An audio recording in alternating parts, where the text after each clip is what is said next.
So now at the very end of the last video, I showed the location of a post soul and a piece of heart that I actually got earlier on in the walkthrough. So I'm just pointing those out in case you haven't gotten them yet. So if you haven't, now would be a great time to do so. It would be off to the bottom right, kind of that little circle area on my map, which is where that is located. So check out the end of the last video to go see how to do that. Now one post soul I did not get in this area yet, however, is the post soul that is up in the Pedestal area, up near where the Master Sword is, where we originally got that.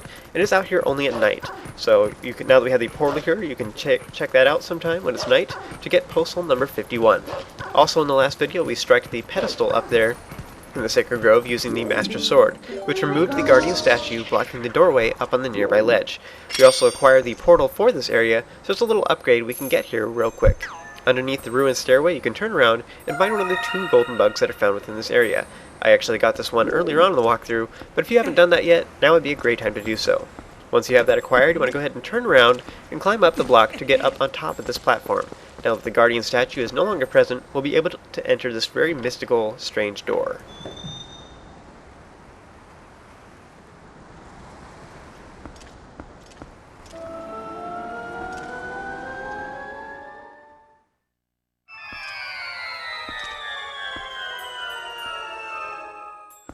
Welcome to the Temple of Time, apparently in the past before it became ruins. Now this is actually the location of the next dungeon, but I will be talking about that here in just a moment. First off, you want to head down the stairs and go off to the left if you're playing the Wii version, and it'll be to the right if you're playing the GameCube version, and you'll find the female counterpart of the snail that we saw outside up against the wall. Yay! So use the Gale Boomerang or the Claw Shot and then pick it up to get the final golden bug found within the game. Yay! So I'm just going to show off my golden bug subscreen so you can see that I do indeed have all of them. If you are still missing some of them and would like to collect them, feel free to check out our website at zeldadungeon.net, where you can find our golden bug guide written by yours truly, which has detailed instructions on finding all 24 bugs found within the game, along with screenshots and maps and such to help you narrow down where their exact locations are. It's really nice, you just walk to the exact same location on the map, look around, look at the same place on the screenshot, and then there it is. So really handy, so check that out if you are missing any of those. You can find the ones that you don't have yet. So back to the present, I'm going to real quick give the remaining golden bugs to Agatha in Castletown before entering the next dungeon. Now, this is a totally optional side quest, so you could of course just simply do this later and enter the temple right now, but I'm just going to go ahead and get it out of the way before I enter the temple.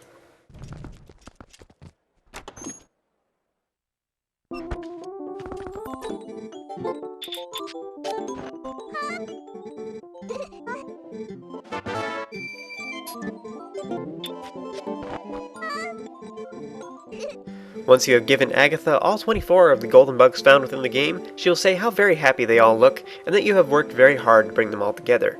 In praise of your efforts, she will give you a very nifty prize, as well as recognition within the Bug Kingdom. You are so popular! She then gives you the very honorable citizenship memento, which goes along with your new knight title. I suppose because she's a princess, she can hand out titles? So I just imagine that she dubs you with her umbrella.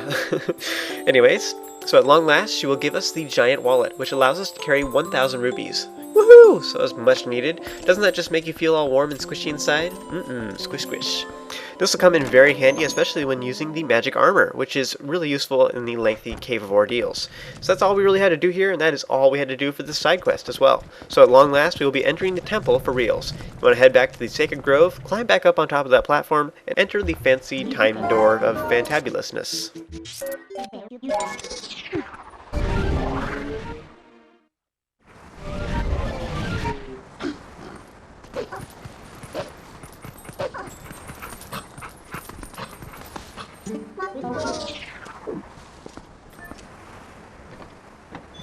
I didn't really have time to mention it before, but now that we're officially here, I'll talk about it now. This area is known as the Temple of Time, which was in a previous Zelda title, Ocarina of Time, and it looks very nearly identical to the way it looked in that game, even having the same music, so it's pretty cool, and it's quite the nostalgia trip for those of you who have played that game. You want to run past the Guardian statues and up to the Pedestal of Time, which you can strike with the Master Sword, just as we did in the future. Have a headache yet?